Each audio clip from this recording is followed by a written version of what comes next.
Hi there, I'm Dr. Jill Wener. I am a physician, meditation teacher, tapping instructor, author, podcast host, and aspiring anti-racist, which requires constant self-evaluation and learning. And I am so excited to have here with me today, Dr. Tema Okun, who is one of the authors of the Symptoms of White Supremacy Culture paper. I don't even know. Do you call it a paper? Article, whatever. It's like the biggest, it's for me, a huge life-changing document in my own journey. I see it used in so many other wonderful spaces, and it's the framework for the conscious anti-racism curriculum that I co-created with Dr. Maisha Claiborne, and it's centered in our book. And I'm just really so jazzed to have you here with me today, Tema. Thank you so much for taking the time to chat. My pleasure. I'd like to start with a question I ask of my guests is, what does anti-racism mean to you? And I know that term can be people have opinions about the term, so please feel free to comment on that as well. Well, it means, literally it means to be against racism. And I am, years ago, I took a workshop with this wonderful man named Bert Freeman, who taught this technique called verbal positive approach. And his suggestion was that we're more powerful when we talk about what we're for than what we're against. And that has really influenced my thinking a lot. And it influences the way when I teach, how I give feedback and how I grade, and when I'm mentoring, same thing. So I refer to myself less and less as anti-racist and more as someone who is living into a racial justice commitment or a racial equity commitment. Okay. And I think it's a strong word. Racism sucks, and so being against it makes sense. And being an anti-racist means that we're living into a commitment to fight racism. Is the way I look at it. Yeah, I love that. And I think before, in my perspective, my limited perspective, before May of 2020, no one really knew what anti-racism was or meant.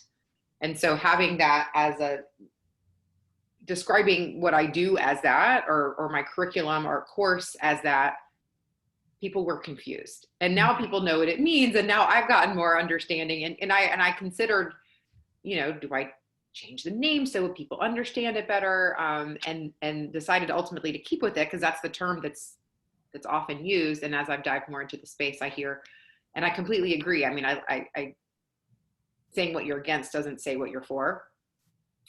So it's, as you're saying, a powerful word, but also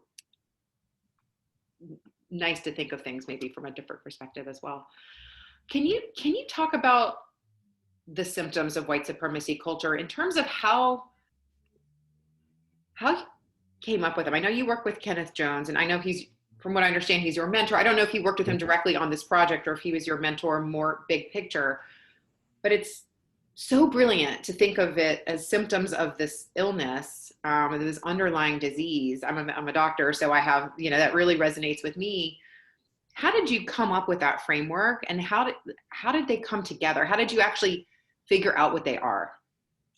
So that's a good question. And what I'll say is that at the time, Kenneth and I had been training partners and teaching partners for probably, trying to do the timing, 3, 4, 5 years. And so we came together because he was doing anti-racist, racial equity, racial justice training through the Peace Development Fund in the Northeast, and I was doing the same in the Southeast. And we sort of joined forces, and we created a group together called Change Work and started doing work nationally together. So he was my training partner and my mentor. And he was my senior and more experienced and wiser. So we developed this, we merged our curriculums. We had a way of thinking about teaching about what white supremacy and racism are. We had a scaffolding. A lot of what we created together and learned together is outlined in my book, which is called The Emperor Has No Clothes, teaching about race and racism to people who don't want to know. So I was very grounded in the work that we'd been doing together. And I was living in San Francisco for a year, and he and I were doing a lot of work on the West Coast. And what happened was that so I've been thinking about this a lot. I went to a People's Institute training on the West Coast that was led by Ron Chisholm and Daniel Buford and I can't remember who the white trainer was. And I'd been to many of their trainings, and I like to go to their trainings. The People's Institute, if people don't know, is, I consider, sort of the grandparent of contemporary racial justice, racial equity training. They had been working out of New Orleans doing their curriculum for many, many years, and very generous people, very wise people. So I'd gone to their training, and I was feeling both grounded in the work that Kenneth and I were doing, grounded in the wisdom of their training. And then I'd gone to a meeting that had been completely frustrating. And I came home, and literally it wrote itself. This was not a research piece. This was a piece that came through spirit, through me onto the computer. And when I wrote it, I showed it to Kenneth, and he gave his feedback. And then I also showed it. The reason it has antidotes is because I showed it to Sharon Martinez, who was leading at the time the Challenging White Supremacy workshop series in the Bay Area. And she said, you can't just say what's wrong. You can't just talk about the characteristics. You have to talk about what to do about it. And so she's responsible for the antidotes, which I did sort of sit down and think through more carefully than what came through me onto the page. So I do feel like I need to say that I don't feel like I'm really clear. It's not a researched article. I don't say that with apology. I just say that it's a different kind of knowing that came through me, not from me. And later, so there are versions going around with just my name on it and versions with Kenneth's name on it. And when I first published it, I published it with Kenneth's name because I feel like everything I know is a result of being in partnership with him. And he got really angry with me. He said, I don't want my name on there. And I didn't write it. You wrote it. Take my name on there. So he always won the arguments. So at that point, I took my name off. And fortunately enough, pieces were out there with both our names on them. So I'm very happy when versions are still going around with his name on it too, because he is, in fact, I mean, he may not have helped to write it, but he certainly informed. Whatever was coming through me because of my relationship with him. Yeah, that's so powerful. It's so lovely to hear the origin story. And honestly, I think that's probably why it connects with so many people, because I've seen it used in trainings, not just for white people. I mean, the first one I was at the Allies in Action retreat led by Leslie Mack and Paige Ingram about 2 years ago. That's where I was first exposed. But in Michelle Johnson's, I'm doing her race and resilience training right now, and that was one of the articles for this month. For the meeting we had last night was your article, and that's for a mixed group. And for anyone who doesn't know her, Michelle Johnson is an incredible social justice, race educator, and so much more. That's not even doing justice to what. And I assume she and I were training partners for many years too. Yeah, so then the circle gets even bigger because I put a quote from a training I did with her back in November at the very beginning of the Conscious Anti-Racism book about the work is difficult, but we need to do it anyway, and we need to do it anyway. And then I was listening to her podcast, and then hear that you're a guest on her podcast, and that whole episode, and that was after I'd already reached out to you, and I'd been in touch when I was creating the curriculum to begin with. So it's so incredible how that has all worked together, and then hearing the conversation between the two of you. I'll link to that podcast episode because it's really lovely to hear the relationship between the two of you and that mutual respect. So it just kind of came through you, and yeah, so I feel like that's why people relate. It doesn't feel right. It feels universal. It feels relatable for everybody. And in the trainings that I do, and I'm sure you've had this experience a million times over, the Black people who are present, I don't train by myself. I have a partner, but they're like, that's the name for what I go through. And that it feels so validating, and it feels so like there's a word for it. It's acknowledging what has been happening for so long, even if they haven't been reading articles about it. They don't have to, because they live it. So that's really powerful. I will say there's been a range of responses to it. I also want to say, before I forget, that that in a couple of months, I hope to launch a website about it, where it's revised, it's updated, other people are contributing to it. So Good. We'll look out for that. I'll let you know. Great. Because it was written a long time ago. It was written 20 years ago. And it needs a class lens. It needs some additions. It needs some revisions. It needs more storytelling and examples. So, and then a lot of people have taken it and done really creative things with it. So there's going to be a whole page with all the different ways that people have made it their own. I will say that there've been some people have read it as a critique, as if I'm saying, some people interpret that what I'm saying is that Black people or people of color can't achieve excellence. So there have been some actually angry posts about what I'm saying. So again, in the website, I'm trying to make it clear that while I understand people receive it that way, I'm trying to be clear that I'm not in any way saying that worship of the written word or perfectionism means that there are standards out there that people of color can't achieve. I'm trying to say that, or BIPOC people can't achieve. I'm trying to say that perfectionism is not a quality that any of us should want to achieve. There is not really any such thing as perfectionism, and that there's a difference between excellence and perfectionism. And excellence is something that we get to determine, and the evidence of the excellence of BIPOC people and communities is everywhere. So I'm certainly not saying that.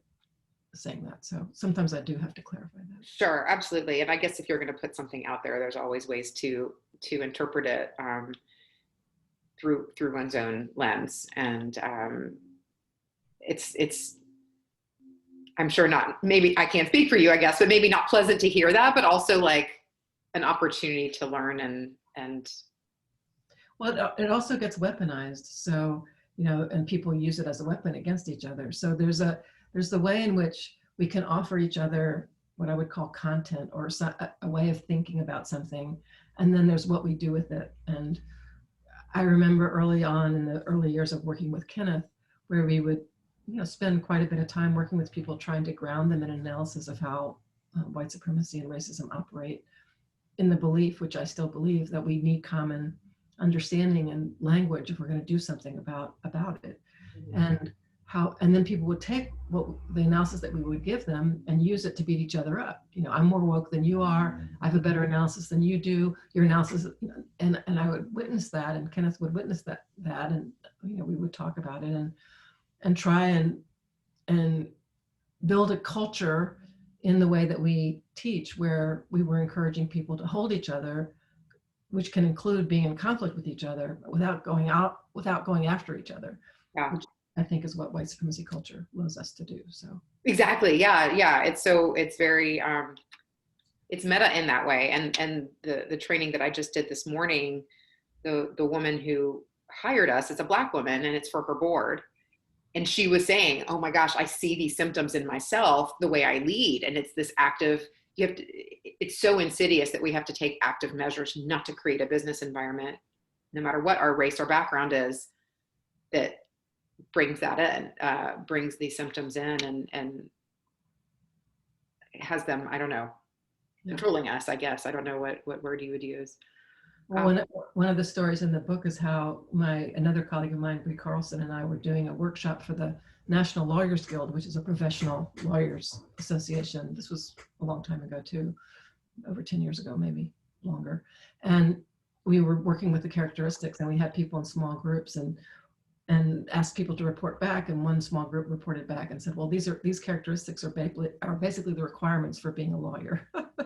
and so, and we've been talking a lot, or when I talk about professionalism, which is a term I absolutely hate, and a term I'm very eager to critique, because I think professionalism is pretty much a reflection of these characteristics, this idea that we cut ourselves off from our humanity in order to appear in a way that demonstrates some level of credibility that actually has nothing to do with our creativity, and generally is used as a weapon against Black, Indigenous, and people of color about how they show up and how they need to show up. It's an assimilation project, basically. Professionalism is, and just like white supremacy culture is an assimilation project, and assimilation requires people to shave off pieces of themselves. So, yeah. An assimilation project. I love that. That shaving off pieces of yourself, that reminds me of the interview I did with Ruby Sales, which I don't know if you had a chance to listen to it or not, but she talks about the soul death, and we lose pieces of ourselves to fit into this whiteness, and then are left with nothing. Yeah. And then we cling to that for survival. The first time I heard her speak was at a Methodist conference, and she was the keynote speaker, and she talked about how she didn't think whiteness was a privilege. She thought it was a death sentence. It was like, oh, I was just, whoa. Yeah. And that she just, in that one sentence, really shifted my thinking really, really deeply. And I feel like every sentence she says is sort of like that. And you can't multitask when you're listening to Ruby speak. It's not possible. Yeah. And she's like, why are you associating with being white? I was like, I didn't think I had a choice. I thought it was very interesting. Speaking of white, you are white passing, I am white passing. I would love to know what it's like for you, and you get into this a little bit in your interview, or quite a bit in your interview with Michelle on her podcast, but what's it like for you being a white woman in this space, and what are some of the obstacles you've had to overcome, and what are the ways you check yourself and keep yourself tuned in to the work that you're doing and the people that you're joining as you do the work? Right. Well, I always try and make sure in a work environment that I'm partnered with someone wonderful and brilliant and genius. And I've been lucky because I always have been partnered. So Kenneth passed in 2004, and Michelle was already part of the collaborative at that time. And she and I worked together, and I have a number of other partners that I work with. And so I do everything I can to partner with people who I know will partner with me with integrity, honesty, authenticity, will hold my feet to the fire without without me expecting them to do that. I mean, that we can hold each other, call each other in. So that's a big part of it. And then I also am very, very lucky to be in a beloved community of a racially diverse community of people who I trust deeply and who, again, hold my feet to the fire. And when I say that, it's, that keeps my feet warm, which is, I think that's a good thing. And I feel like I like to live in a culture where I know that people are going to speak their truth to me. And I think one of the things that I have learned over time is that even if somebody offers me something that's hard to hear, and I almost always, my initial conditioned reaction is to be defensive and to go, to feel shamed, to defend against it, to say you're not receiving me correctly, some kind of defensive response. But I'm old enough and I've been doing this work long enough that I know that's my first conditioned response. And in the best case scenarios, I can take a breath, and in the next 5 minutes or the next 5 days or the next 5 months, I can really dig into, okay, what's the offering there? Knowing that if the person, whether it's a white person or a person of color, if the person hadn't said anything, what they would have done internally is rolled their eyes and gone, it's not worth it, and walked on by. And the idea that would happen is so much more painful to me than the pain of hearing what it is that somebody has to say.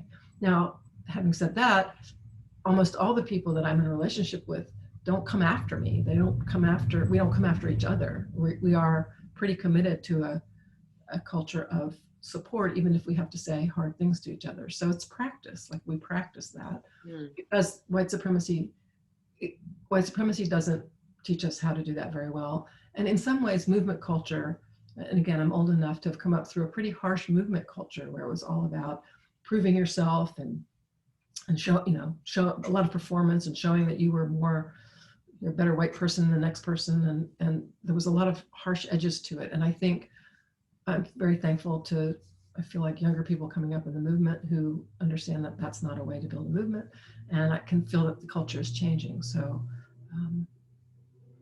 I think to me, it's the whole idea of mutual support.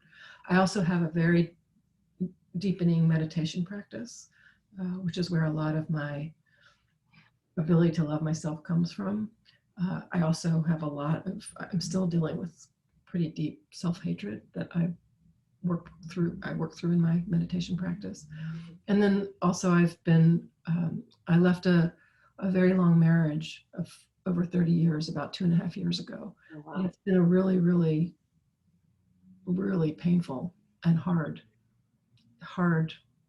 thing to do. And it's opened me up to understanding my conditioning in a way that I don't think I could see before. So there's also some ways in which what's happening to me in my personal life is really breaking me open in ways that make it easier for me to see my own racism and to not take it so personally. That's so beautiful. Thank you for sharing that. Can't imagine that's easy to talk about in interviews. Can you share more about the parts of the anti-race, like of the racism that were affected by? You don't have to go. I'm not going to ask you details about the relationship, but how that opened up. I'm really interested in that. Well, I think that one of the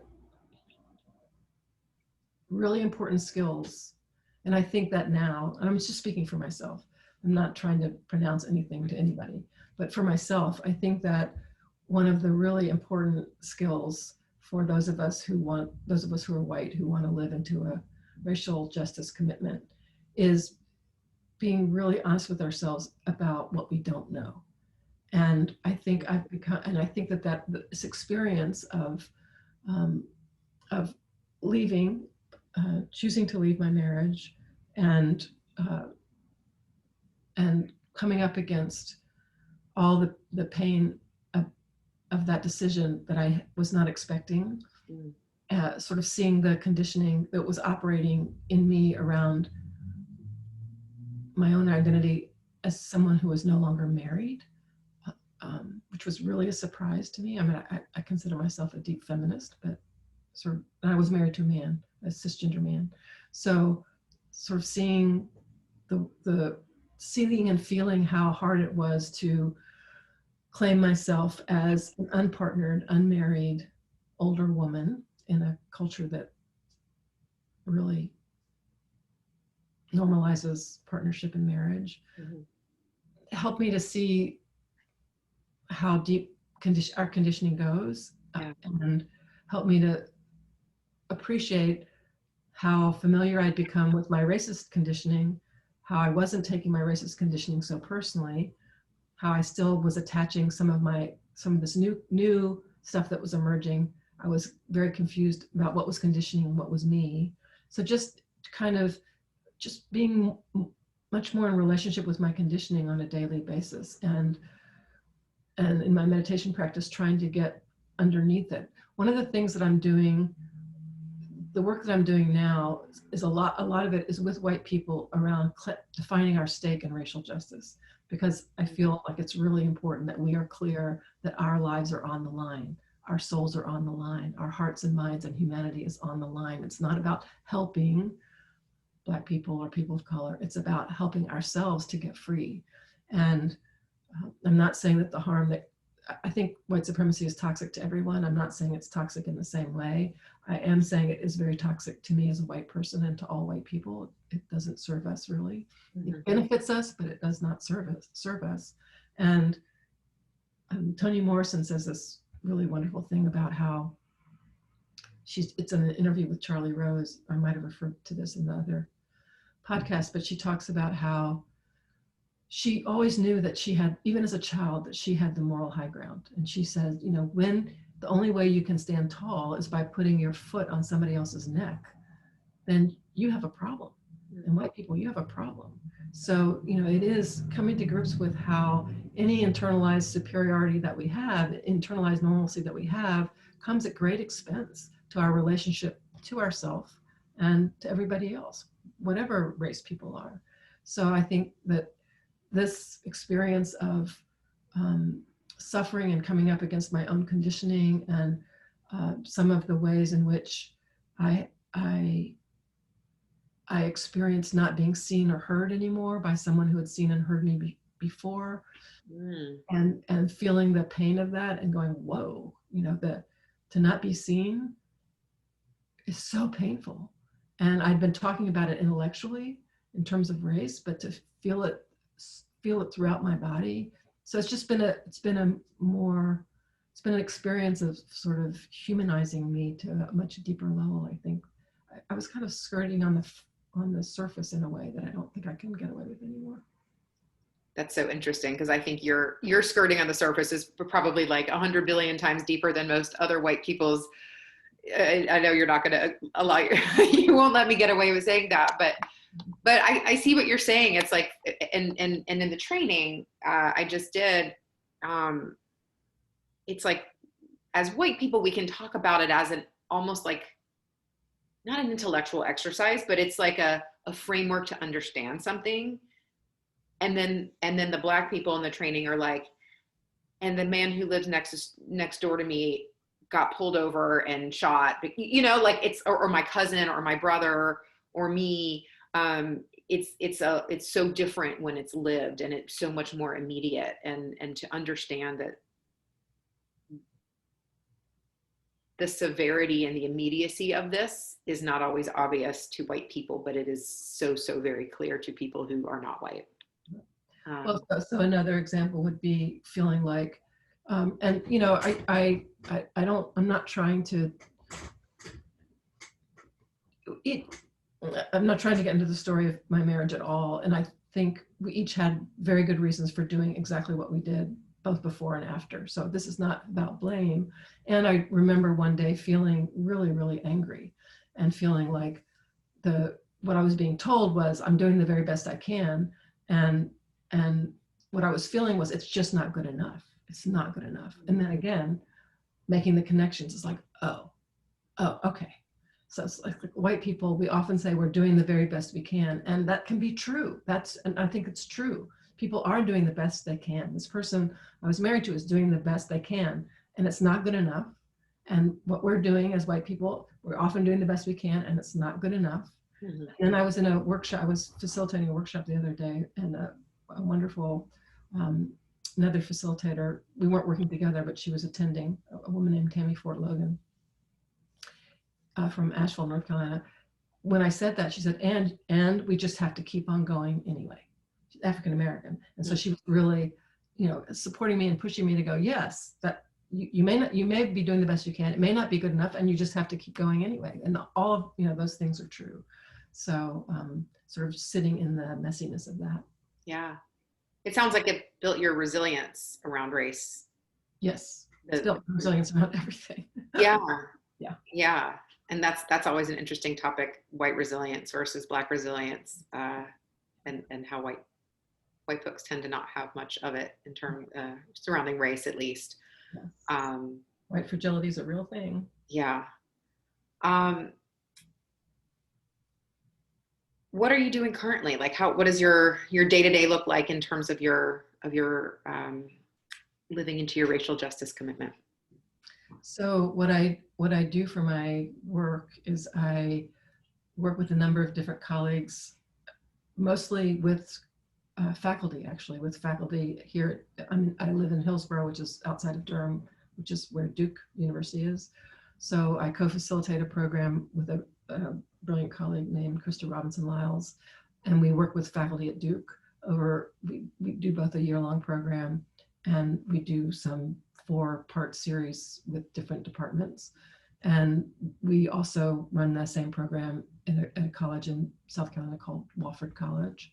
And so that's kind of the structured work that I do. And then I am spending more and more time working on the website and trying to be available, because the article has such currency right now.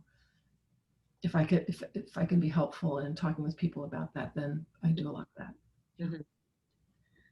Mm-hmm. What advice do you have for, and again, I hate to center white people, but I think it's important because there's not a lot of people like you in the world doing the work that you do. What advice do you have for white people who are in the space or want to get more active, not like well, books to read, but what's the way, and you may have already done this because you've given me this advice, telling me all those wonderful things that you learned, but what are some advice on the best ways to show up, or things to avoid? And you, Yeah, it's a pretty broad question. yeah. I think I've come to define action very broadly. I think there are lots of ways for people to take action, including childcare, including providing food, providing nurture, providing back rubs, Mm-hmm. you know, stuffing envelopes, leading, facilitating. There's all kinds of ways to show up, and part of it is to find your people, and by that I just mean find the people who give you energy, who see you, who you see, who help you to grow. And the organization I'm most associated with is Showing Up for Racial Justice. So I'm associated with the local chapter, and I do some work with the national organization. And that's a group that I really, the mission is to organize white people to show up for racial justice. It's not an organization just for white people, and the mission is to organize white people to show up for racial justice. And they have chapters all over the country. They were really active along with a lot of other incredible groups in the Georgia elections. So find a organization, either local, somewhere near you, so that you can be in community with other people. I think the biggest danger that we have, those of us who are white, is this impulse to go in and save the day on our own without accountability or relationship or support, thinking that that's the responsible thing to do, and then we cause a lot of harm because we haven't checked in, we haven't thought about the consequences that are going to result as we go in to save the day. We haven't made sure we have built trust in the ways that we need to. So my main advice is avoid doing anything alone. Find your people. Get in community. Learn to develop. We need to learn to develop our collective impulse, and and then find something that makes your heart sing. For a long time, I did. I'm going to turn 69 in a few weeks. I've been in the world a long time, and in the early days of my activism, I was very dutiful. I was very like, I'm going to do my duty, and it was a long time before I actually allowed myself to think, like, what brings me joy in this work, and it's okay for me to follow the joy. So I think it's important to identify, because we're in the movement for a lifetime, I would hope. And so we need to find the things that bring us joy and encourage us to grow.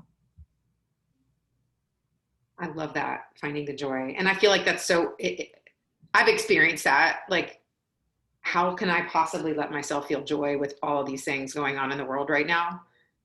And it's a horrible way to live. It's really, but when it feels internally wrong to feel joy because of all the pain that's out there, I got to fix that, No, absolutely not. I mean, we're going to let them rob us of joy too. That doesn't make any sense at all. It's like, no, we're going to claim everything that they want to take from us. We are going to claim, and that includes joy. Yeah. What kind of meditation do you do? How did you get into meditation? I'm a meditation teacher myself, so I've been practicing since 2011. So it's been 10 years. How did you get into meditation? And well, it's interesting. Before, when I was still in my marriage, I had all this list of things that I wished I did. Like, I wish I would eat better and take exercise daily and meditate, and I just didn't have the discipline to do them. And then once I left and the suffering started, I had to do them if I wanted to make it through the day. So I walk regularly now, and I meditate regularly. I am a member of the Bhumisvara Sangha that's led by Lama Rod Owens. And so I'm sort of guided by that kind of meditation. But mostly what I do is just, I have a chair, and I just sit in my chair for as long as I can in the morning and try and settle my body. And then if things come up where I can find myself about to enter into a fear, I can feel the fear rising, if I can, I'll go and sit in the chair. And it's where I get a lot of my, if I can just really relax. I've learned to sit with a pad, because I'll just be sitting there, and then things will occur to me that will come through me in the form of like advice. Like here's something that I was doing this facilitation the other day. I didn't do a particularly good job, and I was having feelings about that. So one of the reasons I refuse to take on the mantle of being better than other white people is because it's a lot of pressure. And it's a lot, you know, I don't want that kind of pressure. I don't want to ever go back, which I was there once, but go back to this place where I feel like I'm demonstrating or proving that I'm one of the good white ones and not where I'm better than other white people. It's not a place that's fun to be. There's way too much.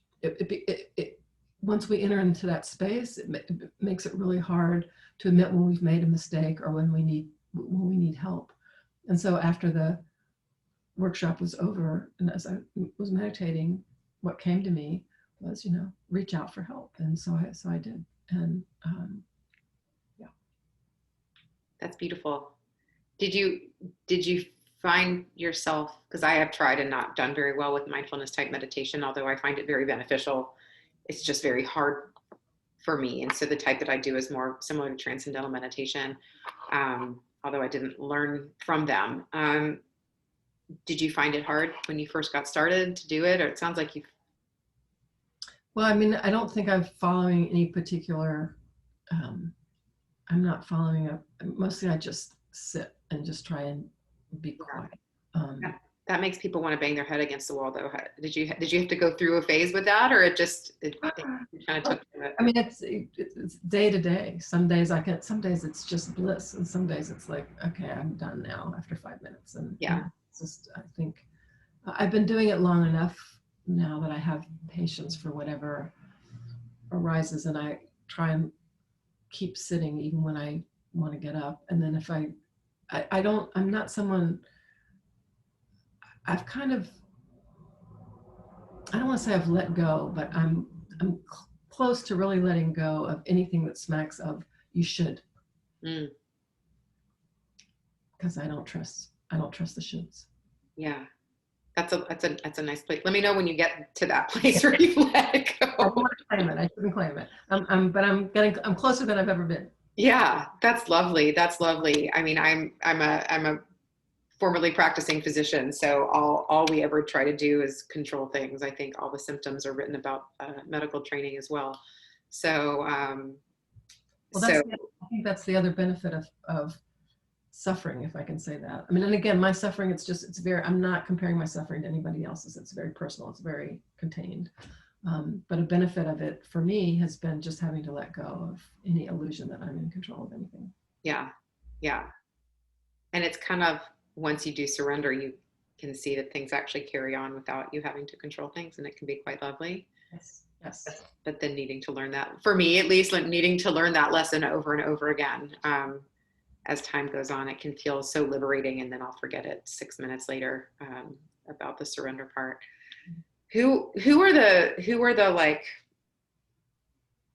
3 people you think people should read or follow that you're really into right now? And this isn't going to be obviously an exhaustive list because you've worked with incredible people, but who's lighting you up right now in terms of who you're interacting with or learning from?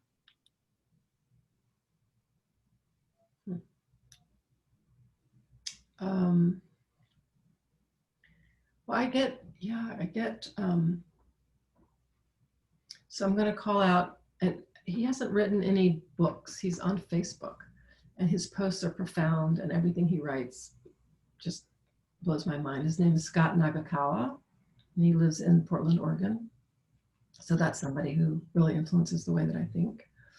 Lama Rod Owen's book, Love and Rage, is something that he has a number of books, but that's his latest one. And I think it's really, really, really good book about anger, about love, about the hurt under the anger, about all the things that we can do about our conditioning. Really, really good book. My Grandmother's Hands has been a big influence, sort of the somatics and body part of this work. There's so much, I mean, there's too much, there's so much out there now. It's hard to pick any one thing. There's I feel like I have a long list of books that I want to read that are on my shelf that I haven't even gotten to yet. So Yeah. That's perfect. That's great. And my grandmother's hand is so good. I'm myself very consumed with learning more about trauma and the way that it affects all bodies, and how it's perpetuated, and particularly in healthcare, and healthcare training, and that's consuming my brain right now. So have you done trauma training? Like, is part of the work you do trauma? not in any kind of trained way, just partnering with Michelle, knowing what, learning from her, understanding the little bit I do about the relationship of racism, and that racism is trauma. Yeah. It's not, I'm learning. I've gone to some generative somatics training, and so I'm familiar with it conceptually. I'm familiar with how stuff shows up in my body, and I'm not in any way well grounded in it or well versed in it beyond that. Yeah. Yeah. I think it's important, though. I think it's really important. It's right now feeling to me, it's like everything, it's just feeling like it's the basis of everything. And it feels it's very depressing, but it also feels hopeful that if we can start to heal those things, then we stop the cycle. Right. How can people follow you? So your website is up and coming. Are you on social media? Can people work with you individually? So I have a Facebook. I'm on Facebook. I'm on Instagram. I don't post. I'm not someone. I'm a collage artist. So if you go to my Facebook or Instagram post, you're going to see my art. That's what you're going to see. And every once in a while, I'll repost something brilliant that somebody has posted. Mm-hmm. When I was part of a training collaborative with Michelle, it was called Dismantling Racism Works, and we were together for about 12 years, I think. And about 3 or 4 years ago, we officially closed, and we had a closing, and because we were all going in different directions, and we put all of our resources on the internet under the website dismantlingracism.org.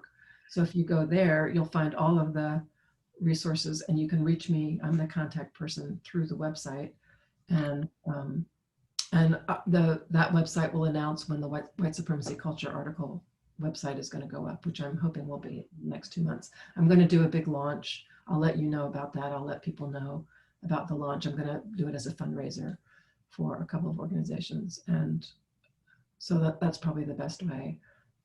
I'm in LinkedIn, so it's like I'm not. I used to have a Twitter account. I don't.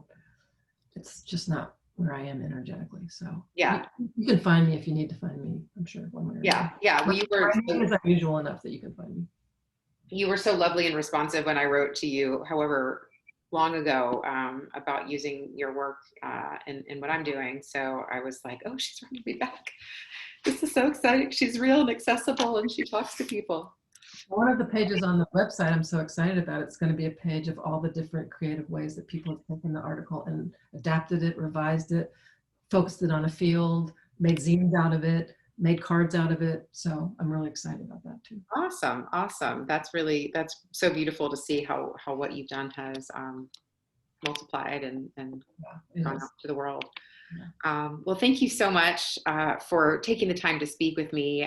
It's such an honor, and for doing all the work you do. Oh yeah, you look like you have something to. Well, I want to ask you a question. I mean, you get to ask me all these questions. Sure, of course.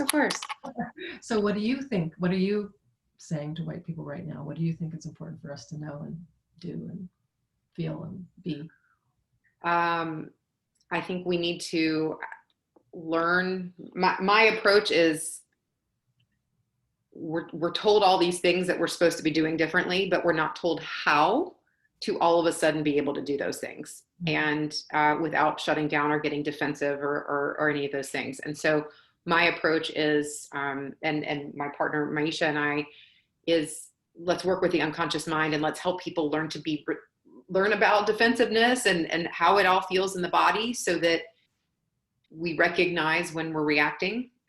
We learn ways to communicate. We learn ways to handle ourselves in private, so that when we go out into the public space, that we're not consuming energy, that we're giving to a space that doesn't need us, but that we can contribute to in meaningful ways, but doing our internal work first and learning how to do the external work in a healthy way. So that's kind of my approach to it. And with my medical background and then the tapping and meditation, it sort of lent itself to that, doing a lot of shadow work and really helping people see that the problem isn't out there. I think if I had to put it into one sentence, it would be the problem is not out there. It's the three fingers pointing back. Mm-hmm. And until you look at the three fingers pointing back at you, you can get outraged all you want, looking out there, and nothing's going to change. So that's kind of my.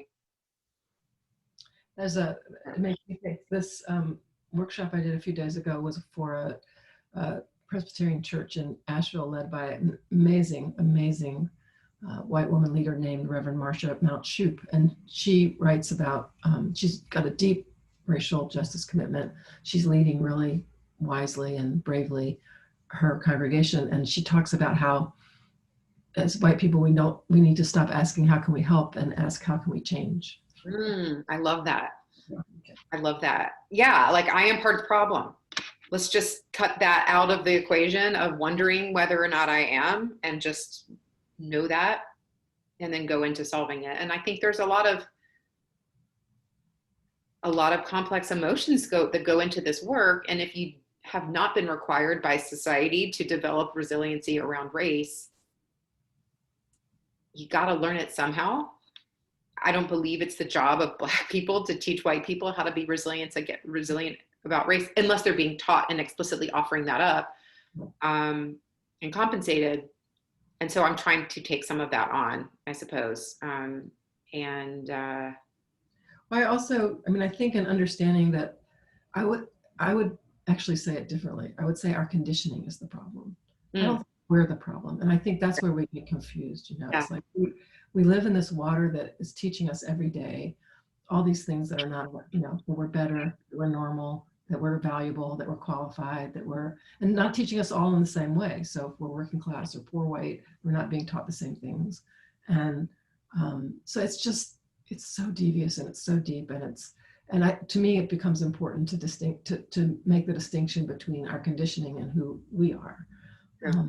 And that when we act out of our conditioning and become a problem, we become a problem not just for others, but we become a problem to ourselves. And that's where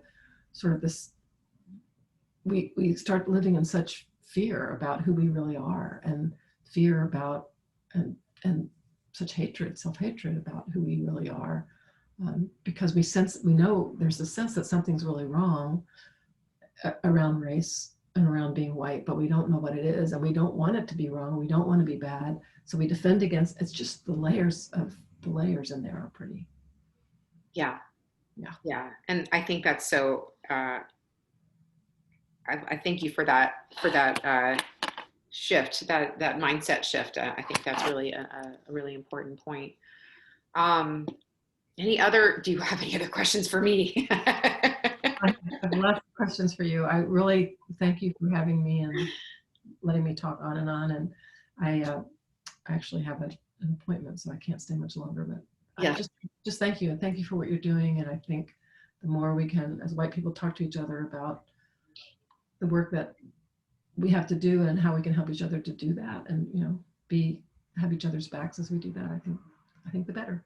Wonderful. Well, thanks so much for sharing, and for it's so lovely to see it modeled, a person who is so accomplished in this space but is still learning, and acknowledging that, because I think that's beautiful. And I think for people to be able to see that we don't have to have all the answers, nor can we, nor should we. Mm-hmm. So and definitely let me know when you've surrendered all not given up, but when you've surrendered all the need to control the things, please let me know, and I want to hear how that's going. I'm not going to announce it. All right. Thank you so much. Mm-hmm.